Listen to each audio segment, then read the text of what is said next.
पीछे गए सब। तब उसने कहा, हे यीशु, जब तू अपने राज्य में आए तो मेरी सुधि लेना। अब ये बोलने वाला कौन है? ये बोलने वाला एक अपराधी है। जब आप इस चैप्टर को, इस अध्याय को आप पढ़ेंगे, सब लोग ध्यान से सुने, जब इस अध्याय को आप पढ़ेंगे तो आपको पता चलेगा कि ये बोलने वाला कि हे यीशु, जब तू अपने राज्य में आए तो मेरी सुधि लेना। पीछे तक वॉइस क्लियर है? पीछे तक हाथ उठाकर इशारा करें। पीछे तक आवाज आ रही है सबको? पीछे वाले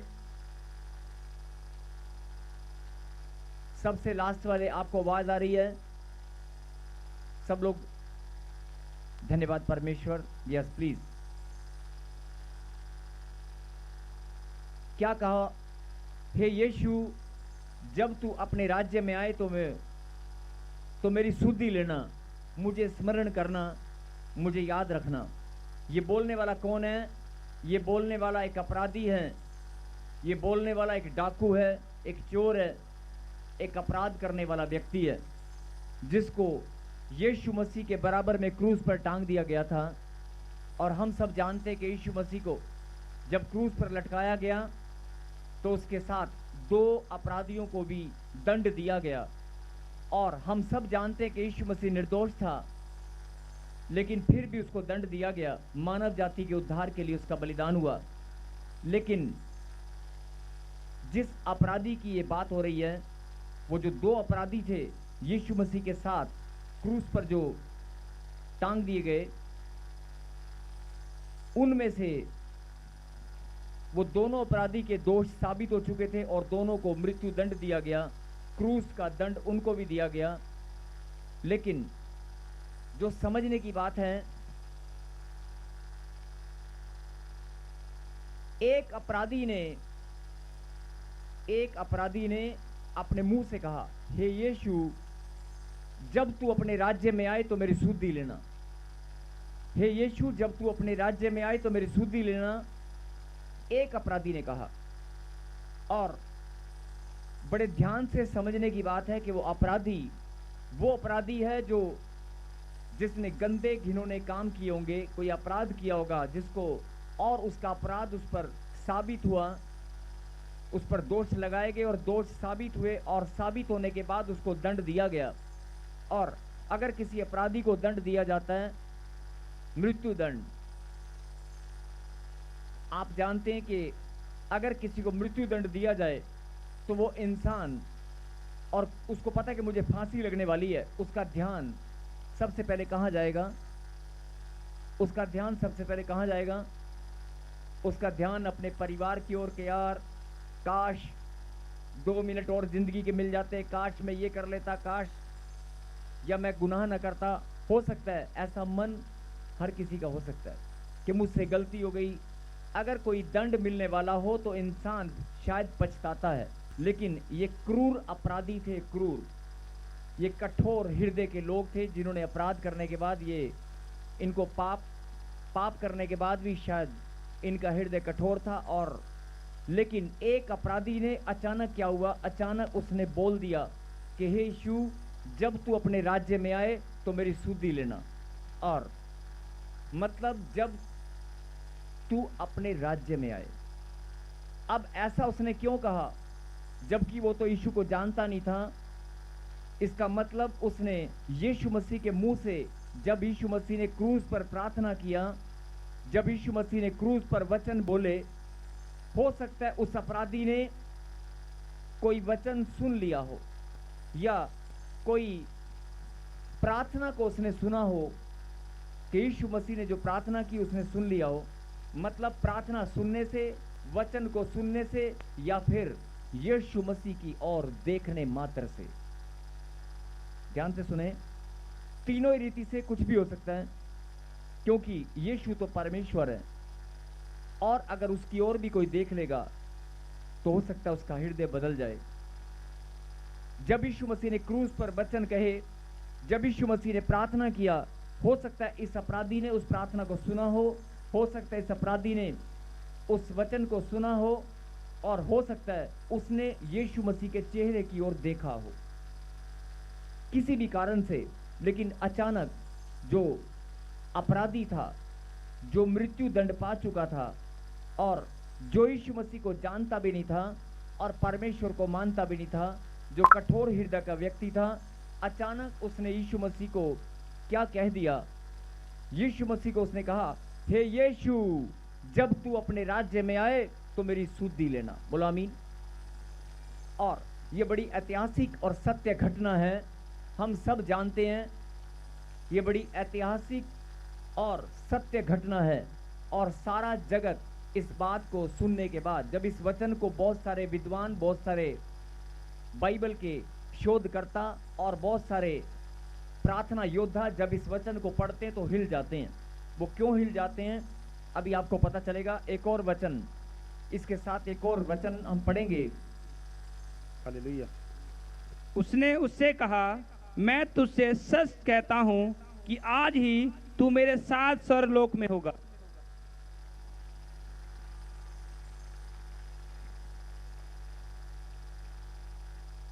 अब जरा ध्यान से सुनना, अपने ध्यान को इधर उधर भटकने मत देना, अपने ध्यान को केंद्रित रखना, अपनी एकाग्रता को बनाए रखना। एक अपराधी था और जो यीशु मसीह को जानता भी नहीं था। अचानक ऐसा क्या हुआ कि उसने क्या बोल दिया कि यीशु मसीह, जब तू अपने राज्य में आए तो मेरी सुधि लेना, मुझे स्मरण करना। और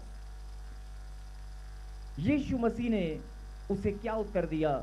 यीशु मसीह ने कहा, उसने उससे कहा, मैं तुझसे सच सच कहता हूं, मैं तुझसे सच कहता हूं कि आज ही तू मेरे साथ स्वर्ग लोक में होगा। और हम सब जानते हैं कि यीशु मसीह के मुंह से निकला वचन सत्य है, सत्य कि नहीं? और अगर यीशु मसीह ने अपने मुंह से वचन निकाला तो वो पूरा होकर रहेगा। तो इसका क्या मतलब हुआ कि जब अपराधी ने बोला और यीशु मसीह ने जवाब दिया कि तू आज ही मेरे साथ स्वर्ग लोक में होगा, तो इसका मतलब ये वचन पूरा हुआ होगा और वो स्वर्ग लोक में गया भी होगा। और बस यहीं पर बात समझने की है कि परमेश्वर से उसने मांगा और परमेश्वर ने कहा, जो उसने मांगा था कि जब तू राज्य में आए, जब तेरा राज्य आए, मतलब उसने प्रार्थना को सुना था और प्रार्थना को सुनने के बाद वो जान गया था कि यीशु मसीह, शायद उसने भविष्यवाणी को भी सुना था, हो सकता है कि ये जी उठेगा, यीशु मसीह जी उठेगा और जी उठने के बाद ये राजा बनेगा, इसका कोई राज्य आने वाला है। तो उसने विश्वास के साथ बोल दिया कि जब तेरा राज्य आए तो मेरी सुधि लेना। और लेकिन यीशु मसीह ने क्या कहा कि राज्य तो जब आएगा तो आएगा, लेकिन आज ही तो मेरे साथ स्वर्गलोक में होगा। राज्य तो जब आएगा वो तो बाद की बात है, लेकिन आज ही तो मेरे साथ स्वर्गलोक में होगा। अब जो गहरी बात है कि बड़े ही प्रार्थना करने वाले लोग, बड़े उपवास और प्रार्थना करने वाले, भेंट और दशमांश देने वाले, परमेश्वर की खोज करने वाले, और जो परमेश्वर को जानते और नहीं जानते, जो परमेश्वर को जानते और नहीं जानते, लेकिन परमेश्वर को खोजने वाले लोग, चाहे वो सच्चाई को जानते नहीं जानते, लेकिन परमेश्वर को जो लोग खोज रहे हैं, जब वो इस घटना को पढ़ते हैं, इस बात की सच्चाई को उन्हें पता चला या मालूम हुआ होगा, तो कितनी दुनिया, कितने लोग हैरान हुए होंगे। और आप भी जब इस वचन को पढ़ेंगे तो आप भी हैरान हुए होंगे कि एक अपराधी जिसने पाप किया, जिसने, जो जानता था, पहले से जानता था कि मैं नरक में जाने वाला हूं। एक पापी को पहले से पता होता है कि मेरा स्थान तो नरक में है, मैं स्वर्ग में कहां से जाऊंगा। और एक पापी पहले से जानता है और वो जानता था कि मैं नरक में जाऊंगा, लेकिन फिर भी उसने अचानक परमेश्वर के सामने कुछ बोला कि मेरी सुधि लेना, और यीशु मसीह ने कहा कि तू स्वर्ग में मेरे साथ होगा। और जब बहुत सारे लोग इस घटना को, इस वचन को पढ़ते हैं तो बहुत सारे लोग हैरान हो जाते हैं कि अपराधी अचानक से स्वर्ग में कैसे जा सकता है। क्योंकि उस अपराधी ने ना तो परमेश्वर का नाम लिया, बड़े ध्यान से सुनना, ना तो उस अपराधी ने परमेश्वर का नाम लिया और ना उस अपराधी ने परमेश्वर के नाम को अपने जीवन में ग्रहण किया, और ना ही उसने कोई बैप्टिज्म लिया। बहुत सारे लोग सोचते हैं कि हम तो बैप्टिज्म भी ले चुके हैं, हमने तो प्रार्थना भी करते हैं, हम बाइबल भी पढ़ते हैं, हम भेंट और दशमांश भी बोते हैं, हम सेवा भी करते हैं, लेकिन हमारा तो उद्धार भी नहीं हुआ। हमें तो 15 साल हो गए, मकान भी नहीं मिला, हमें तो बच्चा भी नहीं मिला, हमारी तो प्रॉब्लम भी सॉर्ट आउट नहीं हुई, हमारा वीज़ा भी नहीं लगा। हम इतनी लंबी लंबी प्रार्थनाएं करते हैं, हम चर्च में भी जाते हैं, लेकिन हमारे तो जीवन में आश्चर्यक्रम नहीं हुआ। लेकिन वो अपराधी, ऐसा क्या हो गया उस अपराधी में? परमेश्वर ने ऐसा क्या देखा उसके अंदर कि वो अपराधी अचानक से परमेश्वर ने बोल दिया तू स्वर्ग लोक में होगा। और उस स्वर्ग में जाने के लिए लोग कितनी तपस्याएं करते हैं, स्वर्ग का मार्ग ढूंढने के लिए, मतलब उद्धार का मार्ग, लोग कितनी प्रार्थनाएं करते हैं, लोग कितनी तपस्या और कितने उपवास और प्रार्थनाओं में अपना समय बिताते हैं। ध्यान से सुने कहीं, हालेलुया। परमेश्वर के वचन में जो लोग परमेश्वर के वचन को सम्मान देना जानते हैं, वो परमेश्वर को सम्मान देना जानते हैं। बोलो हालेलुया। ये बारिश, अगर आप ऐसे हिलोगे तो बारिश आपको हिलाएगी, अगर आप नहीं हिलोगे तो बारिश अपने आप थम जाएगी। मैंने कहा ना, वचन के समय आप प्लीज भरोसा रखें, ये बारिश अभी रुकने वाली है। बोलो आमीन। आमीन। जो गहरी बात है उसे सुने और समझें कि एक अपराधी ने, परमेश्वर ने कहा कि तू आज ही मेरे साथ स्वर्ग लोक में होगा। और जब लोग इस घटना को पढ़ते हैं, इस वचन को पढ़ते हैं, तो बड़े हैरान हो जाते हैं कि एक अपराधी को परमेश्वर ने स्वर्ग का रास्ता दिखा दिया। और हम तो इतने साल से प्रार्थना भी कर रहे हैं, भेंट और दशमांश भी दे रहे हैं, आज ही देखो बारिश कहाँ है। Hallelujah, thank you Jesus. जैसा तेरा विश्वास है वैसा ही होगा, और अगर आ भी रही है तो भी अच्छी बात है। बोल हालेलुया। ध्यान से मेरी बात सुने, मेरी नहीं, ये परमेश्वर की बात है, जो परमेश्वर अपने बच्चों को समझाना चाहते हैं कि जब इस वचन को लोग पढ़ते हैं, बहुत सारे लोगों ने पढ़ा भी होगा, और 2025 साल से लेकर आज तक इस घटना को लोग याद करते आए हैं कि ऐसा क्या हो गया, ऐसा क्या हो गया कि परमेश्वर ने सीधा स्वर्ग का मार्ग दिखा दिया। और हम तो 15 साल से, 20 साल से, 3 साल से, 4 साल से लगातार प्रार्थना करते हैं, हम लगातार प्रार्थना कर रहे हैं, और हमारा तो उद्धार भी नहीं हुआ अभी तक। हमारे घर में खुशियां नहीं, मैं मकान नहीं बना पाया, मुझे नौकरी नहीं मिल पाई, मुझे बच्चा नहीं मिल पाया, हमें एक छोटी सी ब्लेसिंग चाहिए थी, वो भी नहीं मिली, इतनी प्रार्थना करने के बाद। और उस अपराधी ने, जो डाकू था, चोर था, अपराधी था, उसको परमेश्वर ने 1 ही मिनट में स्वर्ग का रास्ता दिखा दिया। हालेलुया। ऐसा क्या हो गया? तो यही बात परमेश्वर आपको समझाना चाहते हैं। बोलो हालेलुया। हालेलुया। और ध्यान से सुने, ना तो वो परमेश्वर के नाम को जानता था और ना ही वो परमेश्वर को मानता था।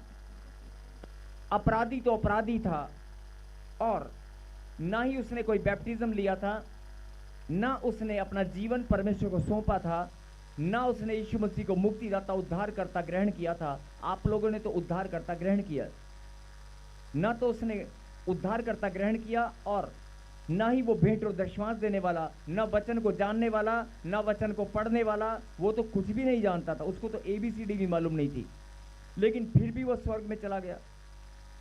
आज बहुत सारे लोग, जब किसी का देहांत होता है, ध्यान से सुनना, जब किसी का देहांत होता है तो लोग क्या लिखते हैं? हमारे रिश्तेदार, हमारे दादाजी, हमारे ये, हमारे वो स्वर्ग में चले गए, आप प्रार्थना में शामिल होकर धन्यवाद आपका, आप जरूर आना, निमंत्रण देते हैं। वो लिखते हैं कि स्वर्ग में चले गए, लेकिन कौन जानता है स्वर्ग में गया कि नहीं गया? कोई जानता है? नहीं जानता ना। और जो प्रार्थना करने वाले लोग हैं वो भी नहीं जानते कि हम स्वर्ग में जाएंगे कि नहीं जाएंगे। लेकिन परमेश्वर ने ऐसा क्या देखा उस अपराधी के अंदर, ऐसा क्या हुआ कि वो अपराधी स्वर्ग में चला गया? और इतने लंबे समय से परमेश्वर की संतान, परमेश्वर के बेटे और बेटियां प्रार्थना करते हैं और बोलते हैं कि मुझे मकान दे, संतान दे, मुझे धन दे, दौलत दे, मान दे, सम्मान दे, लेकिन हमें कुछ भी नहीं मिलता। और उस अपराधी ने एक मिनट भी नहीं लगा, 1 मिनट भी नहीं लगा और सीधा स्वर्ग में चला गया। ऐसा क्या हुआ? न वो परमेश्वर को जानता था, न मानता था, न उसने मुक्तिदाता न उद्धारकर्ता परमेश्वर को ग्रहण किया, न वचन को जानता था, न बाइबल पढ़ता था।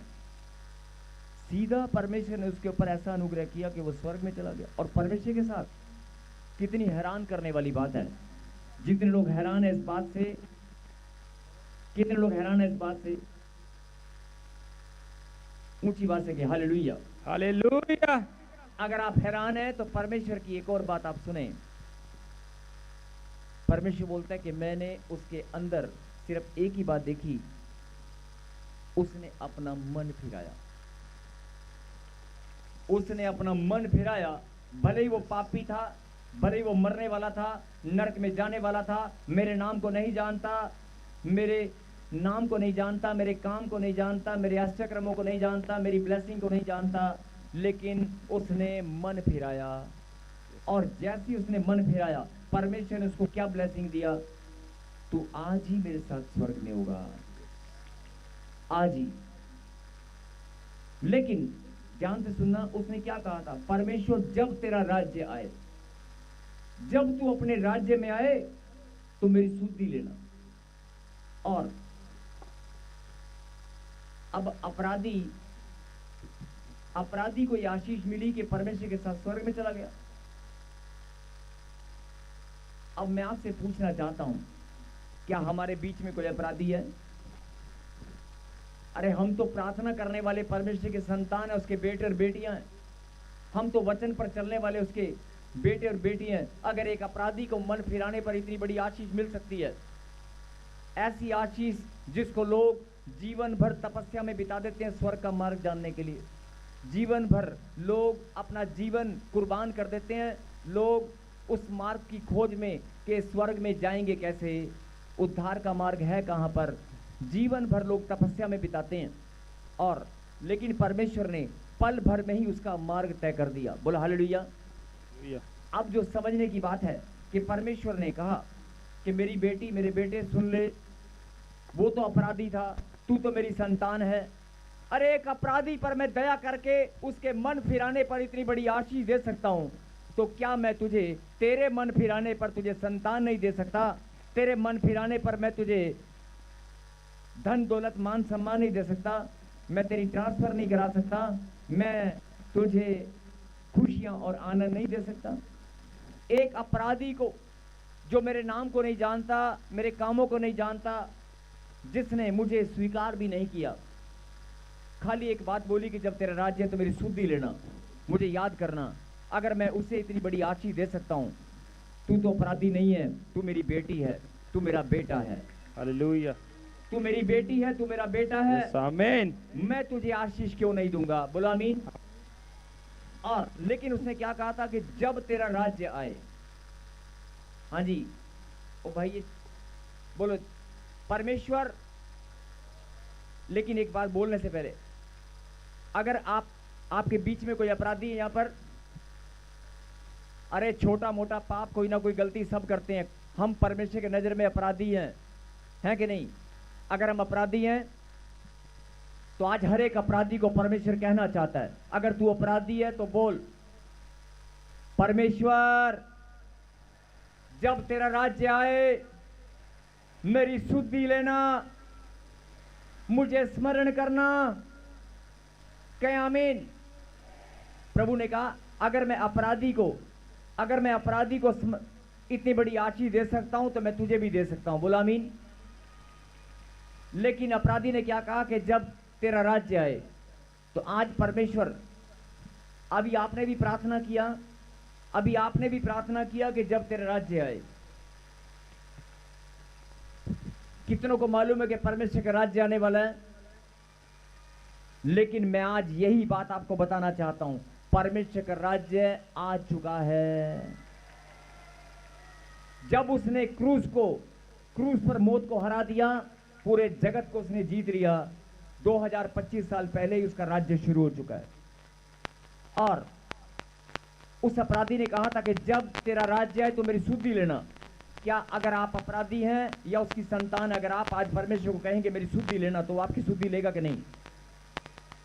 आपकी सुधि लेगा कि नहीं? अगर उसने मन से बोला, इतनी सी बात बोलते उसको स्वर्ग का रास्ता प्रभु ने दिखा दिया, तो आज अगर आप बोलेंगे परमेश्वर मेरी सुधि लेना, अपनी दृष्टि मुझ पर बनाए रखना। शुद्धि लेने का मतलब है कि अपनी दृष्टि मुझ पर बनाए रख। अगर आपका विश्वास है कि परमेश्वर की दृष्टि आपके ऊपर बनी है, तो मैं आपको बताना चाहता हूं कि जो परमेश्वर का राज्य है वो आ चुका है। बोलो आमीन। आ चुका है कि नहीं? अगर परमेश्वर का राज्य आ चुका है तो फिर उसकी दृष्टि आपके ऊपर है। अब एक ही बात मैं बताना चाहता हूं, सब लोग ध्यान से सुने, पीछे वाले, दाएं वाले, बाएं वाले। जब किसी के साथ लड़ाई झगड़ा था तो आप क्या बोलते हैं? तेरे बाप का राज चल रहा है, बोलते हैं कि नहीं? बोलते हैं ना? यही बात मैं आपको बताना चाहता हूं, तेरे बाप का राज चल रहा है। बगल वाले को हाथ बाजू पकड़े, फटाफट, जल्दी जल्दी जल्दी बाजू पकड़े, बगल वाले की पकड़े पकड़े पकड़े, बोल दें तेरे बाप का राज चल रहा है। अब बोले मेरे बाप का राज चल रहा है। जो जान चुके हैं कि हमारे पिता का राज चल रहा है, चल रहा है ना? यस। तो फिर इस राज्य में वो तेरी शुद्धि लेगा कि नहीं? लेगा कि नहीं? यही बात बहुत सारे लोग समझते नहीं है। अगर तुम्हें ये बात पता चल चुकी है कि उसका राज्य चल रहा है, तो प्रभु ने क्या कहा? उस अपराधी ने मन को फिराया और इतनी बड़ी आशीष उसने ग्रहण की। मन को फिराने से, अगर तू आज मन फिराएगा, तुझे मैं आशीष क्यों नहीं दूंगा? तेरे रुके हुए काम क्यों नहीं बनेंगे? प्रभु का वचन, मन फिरा स्वर्ग का राज्य, मन फिरा स्वर्ग का राज्य। अब स्वर्ग का राज्य निकट का मतलब क्या है वो भी सुन लो, कि स्वर्ग को मैं धरती पर तेरे लिए बना दूंगा। तेरा घर, तेरा बिजनेस, तेरा कारोबार तेरे घर में। स्वर्ग में क्या होता है? स्वर्ग में कोई बीमारी नहीं होती, स्वर्ग में कोई दुख तकलीफ नहीं होता, स्वर्ग में कोई लड़ाई झगड़ा नहीं होता, स्वर्ग में कोई लड़ाई झगड़ा नहीं होता, कोई दुख तकलीफ नहीं होती। स्वर्ग में शांति शांति शांति, आनंद आनंद आनंद। और स्वर्ग में प्रभु की महिमा महिमा महिमा, आराधना आराधना आराधना। अगर स्वर्ग में परमेश्वर की महिमा और आराधना होती है और शांति की भरपूरी होती है, आनंद की भरपूरी होती है, तो प्रभु ने कहा तेरे जीवन में भी मैं शांति और आनंद भर दूंगा। आमीन। मन फिरा, स्वर्ग का राज्य तेरे निकट है, तेरे पास में है, तुझे ग्रहण ही करना है। बस तुझे ग्रहण ही करना है। यस। स्वर्ग का राज्य है मतलब जो लड़ाई झगड़ा तेरे घर में है, जो दारू की बोतल नशा तेरे घर में घूम रहा है, जो कलेश तेरे घर में, जो कर्जा तेरे घर में, वो ठहर नहीं पाएगा। आमीन। जो बेरोजगारी तेरे आसपास घूम रही है वो टिक नहीं पाएगी। जो बांझपन का श्राप, जो पैरालाइज, जो भी बीमारियां तेरे घर में घुस कर बैठी हैं, अरे बता दो स्वर्ग का राज्य निकट है। स्वर्ग का राज्य निकट नहीं, मेरे घर में है। अरे एक अपराधी को परमेश्वर ने स्वर्ग का राज दिखा दिया। एक अपराधी को परमेश्वर ने सीधा स्वर्ग में ले गया। अरे हम तो उसकी संतान हैं, हम तो प्रार्थना करने वाले उसके बच्चे हैं। यस। हम तो प्रार्थना करने वाले, उसकी महिमा करने वाले, उसकी आराधना करने वाले, उसके लाडले बेटे और बेटियां हैं। अरे स्वर्ग पर हमारा भी अधिकार है। प्रभु ने कहा मन फिरा। अगर अपराधी का मन, ध्यान से सुनना, अगर अपराधी का मन फिराने पर परमेश्वर इतनी बड़ी आशीष दे सकता है, तो तेरा मन फिराने पर, परमेश्वर की बात समझने पर, अरे तेरा घर स्वर्ग जैसा बनेगा कि नहीं? यस। आमीन। तेरे भी घर में खुशी और आनंद की भरपूरी होगी। स्वर्ग में कोई बीमारी नहीं होती, कोई दर्द पीड़ा नहीं होती, यस। कोई धोखा नहीं होता। स्वर्ग में शांति, आनंद और प्रभु की महिमा होती है। आमीन। कितने लोग आनंदित हैं? अगर हैं तो आप बता दें, एक दूसरे को हाथ दें कि मुझे आज तक नहीं पता था लेकिन आज पता चल गया। मैं सोचता था कि सरकार चल रही है, कोई सरकार चल रही है, लेकिन आज मुझे पता चला है, अरे मेरे बाप का राज चल रहा है। यस। आमीन। अरे तेरे बाप का राज चल रहा है। यस। मेरे स्वर्गीय पिता का राज धरती पर भी है, मेरे घर में भी है, मेरे जीवन में भी है। यस। जिनको पता है मेरे बाप का राज चल रहा है, जब लड़ाई झगड़ा होता है बोलते ना तेरे बाप का राज है। अब बोलना, बोलो मेरे बाप का राज है। आमीन। बोलो बोलो बोलो, मेरे ही बाप का राज है। मेरे बाप का राज है। हाँ, मेरे ही बाप का राज है रे। मेरे ही पिता का राज चारों ओर है। वही नेता बनाता है, वही पुलिस बनाता है, वही शासन चलाता है, वही धन दौलत मान सम्मान चलाता है। यस। सब कुछ तो परमेश्वर ही चलाते हैं। बोलो आमीन। अभी बात समझ में आया कि नहीं?